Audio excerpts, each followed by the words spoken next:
जय जय राम।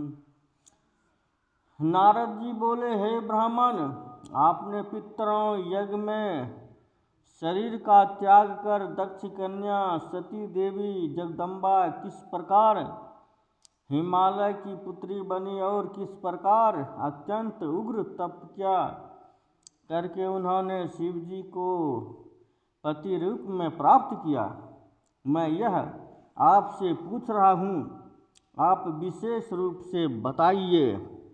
ब्रह्मा जी बोले, हे मुनिश्रेष्ठ, आप शिवा के परम पावन दिव्य सभी पापों को दूर करने वाले कल्याणकारी तथा उत्तम चरित्रों को सुने।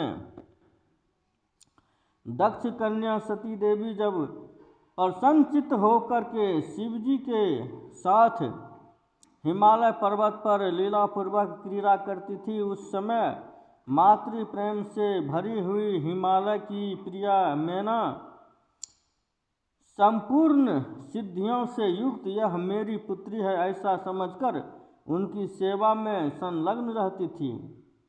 हे मुने, दक्ष कन्या सती देवी ने जब पिता दक्ष के द्वारा अपमानित होकर क्रोधित हो यज्ञ में अपना शरीर त्याग दिया, उस समय हिमालय प्रिया मैना शिवलोक में स्थित उन भगवती सती की आराधना करना चाह रही थी।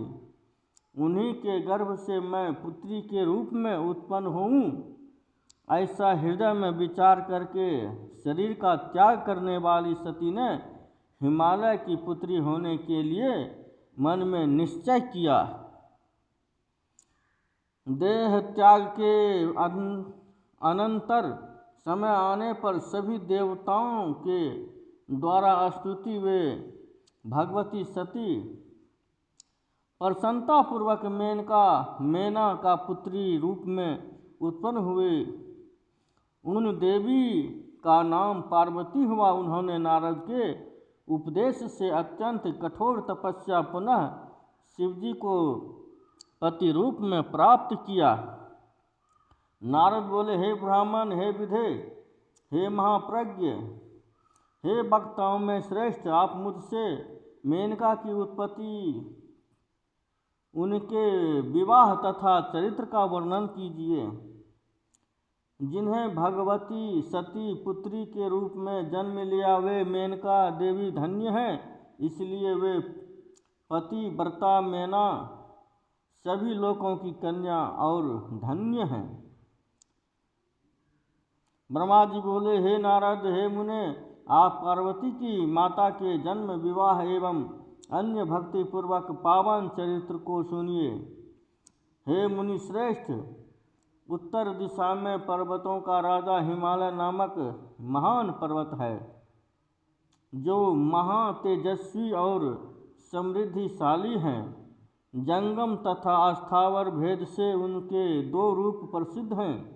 मैं उनके सूक्ष्म रूप का संक्षेप में वर्णन कर रहा हूँ। वह पर्वत रमणीय एवं अनेक प्रकार के रत्नों का आकर पर्वत खान है, जो पूर्व तथा पश्चिम समुद्र के भीतर प्रवेश करके पृथ्वी के मानदंड की भांति स्थित है।